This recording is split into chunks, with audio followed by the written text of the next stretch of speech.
खुदा पे चई करे वेहा बेहतर ही आहे पर मुनासिबत ये लगे तो ही जो बटे कलाक इंतजार थियो तो आऊं भी तहां सा कुछ घड़ी मुखातिब थिया सब खां पहिरियां और निहायत हिन जिले के उहदेदार बिलखुसूस जिले के सदर इम्तियाज अली जट साहब प्लस तालकन के मुकम्मल उहदेदार साहबान साईं एजाज अहमद चांड साहब ऐं पूरी टीम जो निहायत शुक्रगुजार आहियां जिन असांजी मरकजी काबीना के मान में हेडो वडो प्रोग्राम रखियो है और निहायत पांजी काबीना समेत उन दोस्तन जो शुक्रगुजार आहियां। दोस्तों ही दादू जिले के उस्तादन के तरफा ही बियो मरतबो असा के पगू बदलाई में आए रब खां या दुआ घुरूं था तो अल्लाह साईं तू असा जी मदद फरमा हिन उस्तादन जो असा जे मथा जो एतमाद आ उन ते पूरे लहण की तौफीक अता फरमाए ही जे के असा के ता पगू बधाई वने उन पगन जो अल्लाह से असा जो भरम फरमा। दोस्तों उस्तादन जा मसला तमाम काफी है साईं अब्दुल शकूर तवा के असानी मरकजी काबीना जी कारगुजारी बुधायो पर आऊं चंद गालियों अवा सा स्टेज ते करण घुरा थो छो त असांजे तमाम प्यारन दोस्तन असांजे मेहरबानन असांजा हद ॾोखी सलाहकार ॾुखे सुखे वक्त में असांजा जेके हिम्मत कंदा आया अहिड़े दोस्तन में असांजो तमाम प्यारो भाउ सालम खान ज़रदारी हाजी मोहम्मद अशरफ बिरोई साहब ऐं असांजे स्टेज ते काफ़ी सीनियर दोस्त वेठा आहिनि ऐं उन्हनि असांजो मदद कयूं आहिनि ऐं जेकी हिन स्टेज ते साईं सालम खान ॻाल्हाए रहियो आहे त साईं यकीन तव्हां ॼाणो त असीं उस्तादनि जे मसइलनि खां वाक़िफ़ आहियूं पर गाफ़िल न आहियूं पर तव्हां यकीन सां ॼाणो जेके बार बार असांखे दोस्त चवनि था त बाबा तहरीक हलायो उस्ताद जा मसाला जेका हल करायो इहो तव्हां सां वचंदा त तहरीक बि हलाईंदासीं मसला बि हल कराईंदासीं तव्हां पोयां हूंदो हीअ क़यादत तव्हांजे अॻ में हूंदी इंशाअल्लाह कंहिं बि तव्हांजे मसइले तां दस्तबरदार न थींदी असीं तव्हांखे अहिड़ो मौक़ो ई न फराहम कंदासीं पर जॾहिं सम्झोसीं त असां का मसलो नथो थिए ही पगां तव्हां जो अमानत असीं तव्हांखे पंहिंजे हथनि सां लाहे तव्हांजे झोली में रखंदासीं पर असांखे तव्हांजो साथ जी ज़रूरत आहे तव्हांजी हिम्मत जी ज़रूरत आहे असां इंशाअल्लाह तव्हां जा मसला हल करे कोई गम ॾींदासीं। दोस्तों हर शइ पंहिंजे शेड्यूल सां हलंदी आहे हर कम हर उस्ताद खे पंहिंजे हिसे जो करणु खपे ईअं न हुजणु खपे ते जेकॾहिं हिकिड़े तालके जो कमु आहे उहो बि तव्हां फेराए मरकज़ी काबीना जे कंध में विझो त यकीनन उहो न थी सघंदो। जी साईं अब्दुल शकूर चयो त बाबा असां सां अॼुकल्ह ही मोबाइल सिस्टम जेको आहे डायरेक्ट डालेगा रोज़ानो तकरीबन हर ज़िले मां 20 खां 25 30 उस्ताद कॉल करे मालूमात वठनि था भाई जॾहिं तव्हांजे तालकनि जी बाडियूं आहिनि ज़िलनि जूं आहिनि डिवीज़न जूं आहिनि हर माण्हू हर दोस्त पंहिंजे हिसे जो कमु कंदो तॾहिं कंहिं मंज़िल ते पहुचंदासीं जे असीं सभु सॼे ज़िले दादू जो मसइलो साईं इजाज़त कंद विझी छॾी त साईं हे सभु मामला तोखे संभालणा यकीनन हू कोशिशि हल न करे सघंदो हुननि जो पंहिंजो तरीक़ेकार आहे। असीं तव्हांजे मसइले ख़ातिर सेक्रेटरी सां तकड़ियूं मीटिंग कयूं आहिनि ऐं असांजी कोशिशि आहे त असीं चीफ मिनिस्टर सां मीटिंग करे तव्हां सभिनी जा जेके मसला आहिनि छो त हर मामलो असांजो समरी जे सूरत में फिरी गिरी वरी बि सीएम हाउस ताईं पहुचे थो असां चाहियूं था त छो न अहिड़ो स्टेप खणूं जहिड़े तरीक़े सां पहिरियां 16 स्केल जे बहालीअ जे हवाले सां असांजी सीएम सां मीटिंग थी त बिल्कुलु अहिड़ा अहकामात जारी थिया जो 2 ॾींहंनि जे अंदरि उहा जेका उन में हिच लॻल हुई उहा ख़तम कई वई 16 स्केल त असीं सिर्फ उहदनि ते चढ़ी वई ख़ामोशी कोन वेठा असां तंज़ीम जे हवाले सां बटन महाजन ते जेको आहे कम करे रहिया आहियूं। ही अलॻि शइ आहे त घटि में घटि हिकिड़ा माण्हू राइट रॉन्ग शइ न ॾिसंदे पोइ बि सुबुह सां उथी करे 5 वॾियूं पोस्टूं लॻाए छॾंदा आहिनि फेसबुक ते। ईअं कोन्हे को जॾहिं हिकु तरफ़ तव्हां उस्तादनि जे साथ सां हिन दोस्तनि जे महिरबानी सां उन्हनि जे महिनतुनि सां असीं 2 दफ़ा इलेक्शन में मैदान मारे आया आहियूं, पेटियल तंज़ीम खे जीआरे आया आहियूं, पेटियल तंज़ीम खे मज़बूत जी तरफ़ वठी वञण रहिया आहियूं। त उन जॻह ते उहे अनासर बि अञा आहिनि ज़िंदा जेके नथा चाहिनि त हीअ पेटियल तंज़ीम जेको आहे सो हिकिड़े ट्रैक ते हले ऐं मज़बूत थिए उस्तादनि जा मसइला हल थियनि। असीं सभिनी दोस्तनि खे गुज़ारिश कयूं ही सिंध जी वर्किंग कमेटी जेका कोठाई आहे उहा सिर्फ़ इन करे कोठाई आहे त असांजा ज़िलनि जा सदर, असांजा डिवीज़न जा सदर तमामु मोतबर आहिनि, ॾाहा आहिनि, समझदार आहिनि, सियाणा आहिनि। हुननि खे जेका हेठों फीडबैक मिली आहे उहा तमामु काराइती आहे। असांखे पंहिंजे मुफ़ीद मशवरनि खां जेको आहे सो वारिस रखंदा त बाबा तव्हांखे ही मशवरो असां ॾियूं था। असां सिर्फ़ हुन मशवरो जे ॿुधण लाइ ऐं तंज़ीम तंज़ीम जे अंदरि जेके प्रॉब्लम आहिनि उन्हनि खे ख़तमु करण जे लाइ, तंज़ीम खे मज़बूत करण जे लाइ, उस्तादनि जे मसइलनि खे तुर्त हल करण जे लाइ हिकिड़ो सॉल्यूशन ॻोल्हे रहिया आहियूं। हिकिड़ी जगह ते पूरी सिंध खे ख़बर आहे, पूरी सिंध जे प्राइमरी उस्तादनि खे ख़बर आहे इलेक्शन जंहिं तरीक़े सां जहिड़े तरीक़े सां थी आहे तमामु साफ़ ऐं शफ़ाफ़ तरीक़े सां थी आहे। उनजे बावजूद जेको आहे सो मुबारकबाद ॾियण जे बावजूद ऐं अॼु बि उहे दोस्त अनाउंस कंदा वञनि असां हिनखे नथा क़बूल कयूं जिते गुलाम रसूल महर जी सदारत उन प्रोग्राम में वेहण नथा करूं। ही गुलाम रसूल सदारत पंहिंजो मिसाल नाहे। ही कमु जेको आहे सिंध जे उस्तादनि जो आहे जिते सिंध जे उस्तादनि खे मसइलनि ख़ातिर प्रोग्राम कयो वञे। मुंहिंजी गुज़ारिश हूंदी जेकी चूंडियल नुमाइंदा ऐं दावत मिले थी उनखे उन मामलनि में पहुचणु खपे, पंहिंजे ओपिनियन ॾियणु खपे, पंहिंजी सलाह ॾियणु खपे। ही कहिड़ो तरीक़ेकार पेटियल जे अंदरि हिकिड़ो आईन आहे। कल असांजा दोस्त मुंहिंजा क़ाबिल एतिराम पर अॼु बि चवां थो त 5 तारीख़ जेका वर्किंग कमेटी आहे उसूल ये आहे त उनखे व्हाट्सएप कयो, उनखे व्हाट्सएप जोड़ो या फोन कॉल करे उनखे पंहिंजो इतला ॾिनो आहे मीटिंग जो। पर आउं तव्हां दोस्तनि खे यकीन थो ॾियारायां त बज़ाते आउं गुलाम रसूल महर सदर पेटियल सिंध जे हैसियत सां उन दोस्तनि वटि लॻे बि वेंदुमि। तव्हां महिरबानी करे उस्ताद जे मसइले 5 तारीख़ जेको वर्किंग कमेटी में अचो ऐं पंहिंजी ख़्याल जो इज़हार कयो। पाकिस्तान में मुख़्तलिफ़ तंज़ीमनि जो इलाही जुड़ो पाकिस्तान लेवल ते एसोसिएशन हिकिड़ो जुड़ी आहे जेको हर तंज़ीम मां को न को माण्हू उनखे को न को उहिदो जेको आहे मुख़्तलिफ़ तंज़ीमा गॾिजी करे पाकिस्तान कंसल्टेशन या मुख़्तलिफ़ ॿारनि सां असां त पाकिस्तान अॻे तंज़ीम कई जॾहिं दोस्त पार मुराद हो उन्हनि में उहिदा खणी करे ऐं पाण खे अनाउंस कयो फलाणी तंज़ीम जो मौजूदु बणिजी आहे। बाबा पेटियल जो आईन आहे, पेटियल तंज़ीम आहे। जेकॾहिं के पाकिस्तान लेवल ते कंहिं बि माण्हू खे मोकिलींदी त मरकज़ी काबीना मरकज़ी सदर साहब जंहिंखे नॉमिनेट कंदो त मां चवां पाकिस्तान जे तंज़ीम में फलाणे माण्हू खे नॉमिनेट कयो। अहिड़े तरीक़े सां पंहिंजो पाण जो कमु आहे तंज़ीम ते ही आहे।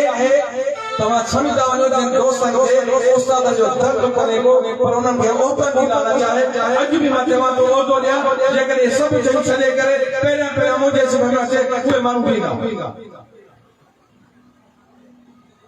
पर मूंखे उन्हनि लाइ क़ाबिल इज़त आहे पर मूं वरी बि उन्हनि खे गुज़ारिश थो कयां हिन स्टेज ते जिते सिंध जा उस्ताद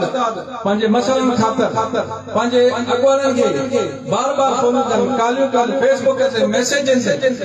उन जगह ते असां सभिनि दोस्तनि जो फर्ज़ आहे त गॾिजी करे सॉल्यूशन कढूं। मरकज़ी काबीना कुझु बि न आहे, सभु ताक़त तव्हां दोस्त आहियो, सभु ताक़त तालका आहिनि, ताक़त सभु असांजी ज़िला आहिनि, डिवीज़नूं आहिनि। जॾहिं असां सभु मुतहद थींदासीं यकीन ॼाणो उस्ताद ने मसला एडा परे न जो हल न करे सके हाँ इन सूरत में हल न थी सकता जेकॾहिं मरकज़ी काबीना प्लस दोस्त तव्हांजा उहे तव्हांजे मसलनि ख़ातिर जिदो जहद हुजनि ऐं पर कुझु दोस्त पंहिंजे अना ख़ातिर उहिदनि ख़ातिर जेको तव्हांजे जेको मसलनि में गिणरे था वतन यकीनन तंज़ीम बि कमज़ोर थींदी उस्ताद जे मसलनि में बि टाइम लॻंदो दोस्तों असां वटि ही कॉन्सेप्ट जेको आहे माण्हुनि में ॾिनो वियो आहे त बाबा जी साईं अब्दुल शकूर साहिब चयो त साईं सीनियर जेके दोस्त आहिनि उहे जूनियरनि खे अपग्रेडेशन करणु नथा ॾियनि इन लालच त जीअं असांखे 17 ग्रेड ॾिनो वञे पर 17 ग्रेड जूनियर सीनियरनि खे छा पर जेसी त हिन सीसीए में सा आहे मूं अॼु बि पंहिंजो नसीराबाद में दोस्तनि रस्ते में रोकियो हुन सां बि ॻाल्हि करे आवां त मुंहिंजी ख़्वाहिश आहे ऐं इंशाअल्लाह मुंहिंजी जिदोजहद बि रहंदी त पिरामिड उस्ताद खे बि सेकेंडरी वारा वांगुरु 20 नसीब प्राइमरी स्कूल ॾियारा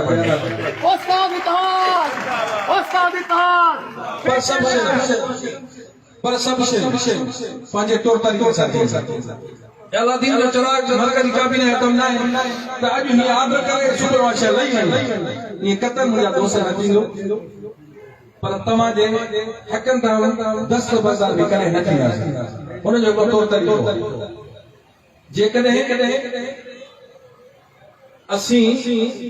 इन मामलनि में तव्हांखे सुरखरू करे आयासीं त हिननि पगनि जा बि हक़दार रहंदासीं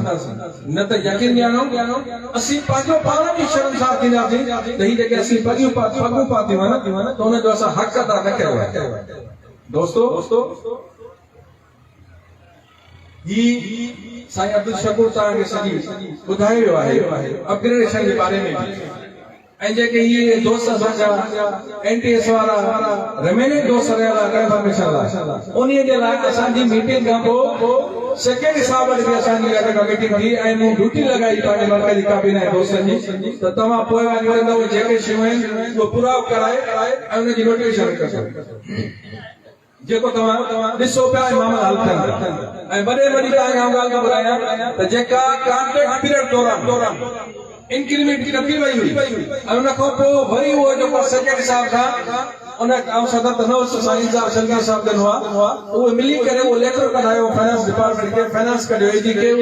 रिकवरी बंदि थी वई आहे पर उनखे रेगुलर करण लाइ माना उनखे अलो करण लाइ जेका कॉन्ट्रेक्ट पीरियड दौरान इंक्रीमेंट न पई ॾिनी वञे उन जे हवाले सां फाइल लेटर जेको फाइनेंस डिपार्टमेंट खे वञी चुकी ऐं इंशाअल्लाह उहा तव्हांजी बात जेका तव्हांजी डिडक्शन बि थियल आहे उहा बि तव्हांखे रिटर्न थी मिलंदी हुन सां गॾो 2001 खां वठी जेका बि अपॉइंटमेंट थी आहे उन्हनि खे सीनियरिटी जेका डेटा इनिशियल अपॉइंटमेंट खां उनजो काफ़ी हद ताईं मां सम्झां थो त 80-85% उनजो होमवर्क थी वियो यकीन ॼाणो अनकरीब तव्हांखे उहो लेटर बि मिलंदो त बाबा जेके 2001 खां वठी अपॉइंटमेंट थिया आहिनि कॉन्ट्रेक्ट पीरियड में 2 साल 6 साल जेको पीरियड हुआ उन्हनि खे डेट ऑफ अपॉइंटमेंट खां इनिशियल अपॉइंटमेंट खां सीनियरिटी मिली वेंदी जंहिंजा उन्हनि खे benefit time scale retirement LPR वगैरह जेके बि शयूं बेनिफिट आहिनि उहे सभु उन्हनि खे सीनियरिटी सां मिलंदा अपग्रेड है जो मामलो आहे त हीअ कथन कोन थींदो त हिकिड़ा जेका 14 स्केल में ॿिया 9 स्केल में असीं सभु शयूं हिकिड़ो जॾहिं अपग्रेडेशन जो अनाउंस थियो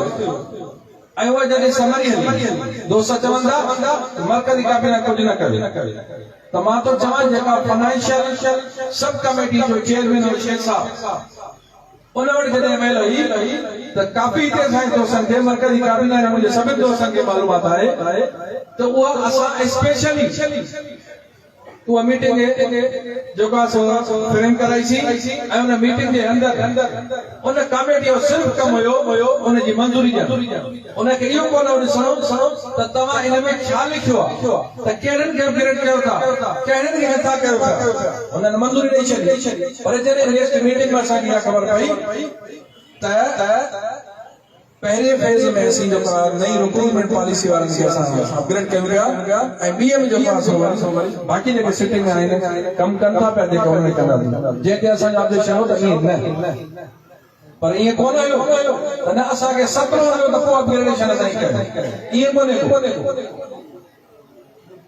असांजे दोस्तनि चयोसीं पीएचसी मां जीएसटी वारो प्रमोशन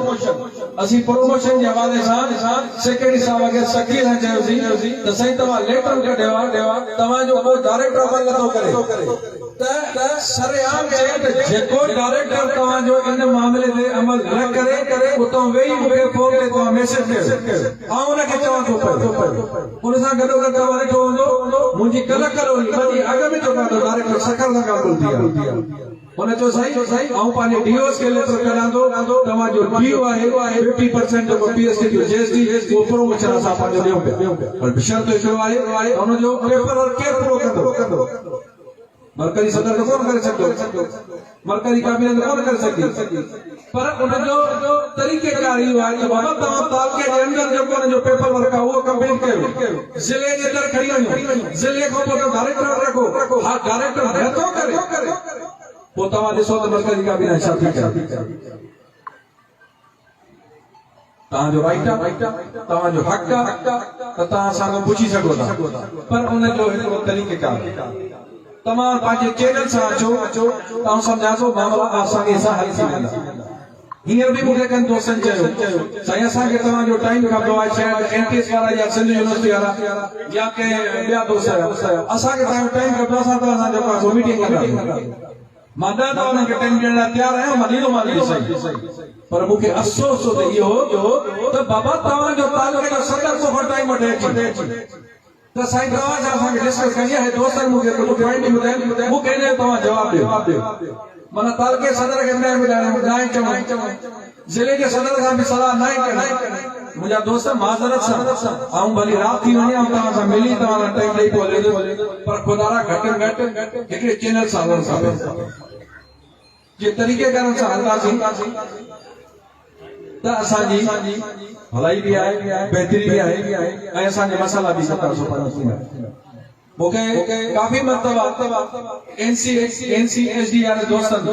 जेके मुंहिंजे ख़्याल वफ़ाक़ खां सूबे खे मिलिया मूं उन्हनि दोस्तनि जे लाइ बि सेक्रेटरी साहब खां ॻाल्हायो मुंहिंजी मरकज़ी काबिनेट वारा वेठा आहिनि उहे शायदि मूं चयो हीअ उस्ताद आहिनि हीअ प्राइमरी उस्ताद आहिनि हीअ अचनि था हिननि जो ॾोह हिकिड़ो आहे जो हुननि खे 6 महीने जो तनख़्वाह कोन पई मिले ऐं सेक्रेटरी साहब उन वक़्तु चयो मां साहब आऊं अॼु हिन जी फाइल खे ॾिसी हुननि जे मामले खे बिल्कुलु हल कयां सही माना में आऊं अञा बि हुन सां जेको आहे प्रिपेयर न हुअसि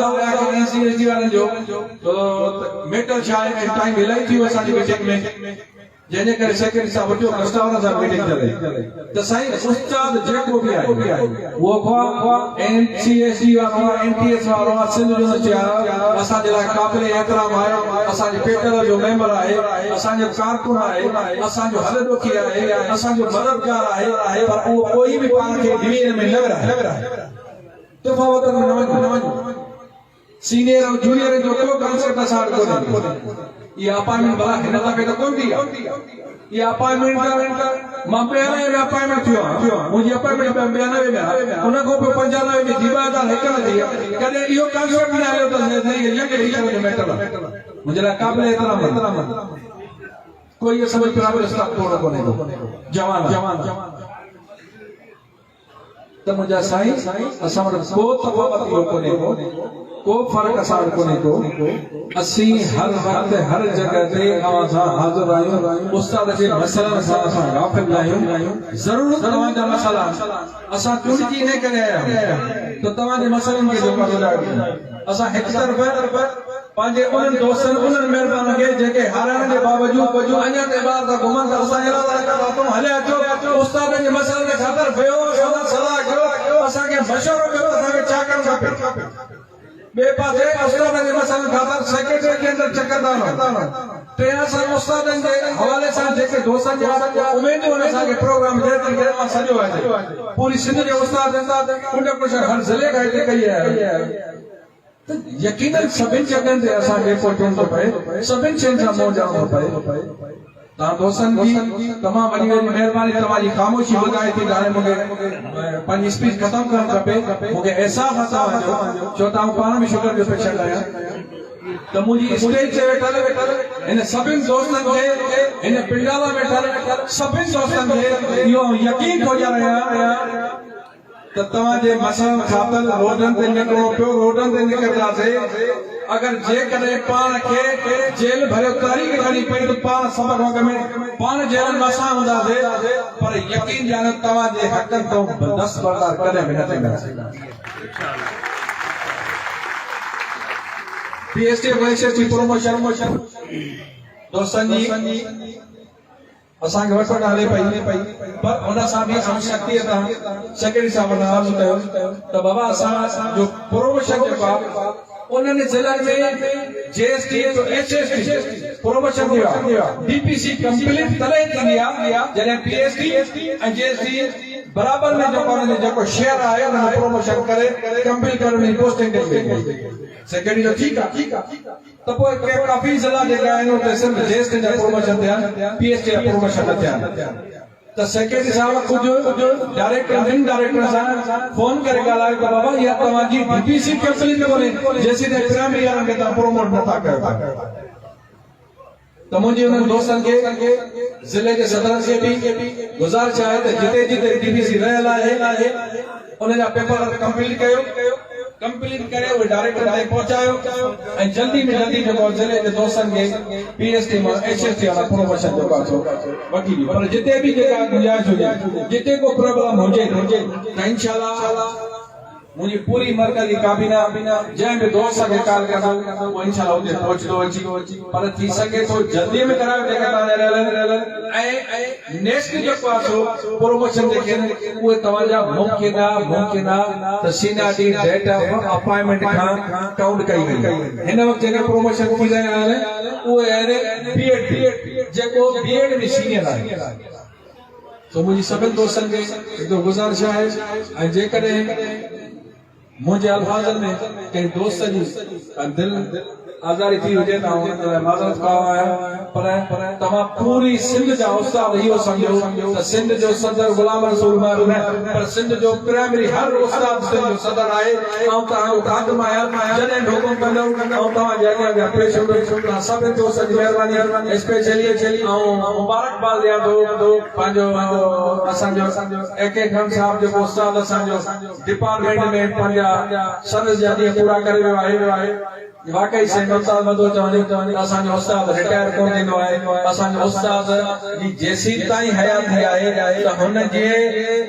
इल्म मां रोशनी जो ॾाढो विकिरंदियूं रहंदियूं पर हर हिकु माण्हू अहिड़ो आहे पर जॾहिं उहे माण्हू ही जान छॾे था वञनि पोइ बि पंहिंजे इल्म जे ऐं पंहिंजे हुनर जे ऐं जेका तालीम ॾेई था वञनि पोइ बि हमेशह उहे पंहिंजे हिन जान में ज़िंदा रहंदा ऐं हुनखे जेको मान मर्तबो हिन दादू ज़िले जे मेड़ तालुके जे उस्तादनि सां ॾिनो आहे लाखिर साहब खे ऐं निहायत वरी बि मुबारकबाद ॾियां थो तव्हां असांखे ख़ुशि नसीब आहियो जो तव्हांखे हेॾे वॾे मजमूए में हेॾो वॾो एज़ाब ॾिनो थो वञे इंशाल्लाह मूंखे उमेद आहे हर असांजो पिरामिड उस्ताद पंहिंजे शोबे सां पंहिंजे ड्यूटी सां ईअं सचो हूंदो ऐं पंहिंजे जंहिं मक़सद ख़ातिर असीं तनख़्वाह खणी रहिया आहियूं त सिंध जे ग़रीब माण्हुनि जे बचनि खे सुठे नमूने सां तालीम ॾींदो मूंखे इहा उमेद आहे ताकी असांखे हर जॻह तां इहो आवाज़ अचे त बाबा पिरामिड उस्ताद पंहिंजी तालीम सही माना अदा करे रहियो आहे ऐं ॿी गुज़ारिश जिते जन स्कूलनि में ॿार स्कूल नथा अचनि जहिड़े तरीक़े सां अवां हिकिड़ा ग्रुप ठाहे अवां पंहिंजा हिकिड़ो वर्किंग कमेटी ठाहे पंहिंजे मसइलनि खे उजागर कयो था महिरबानी करे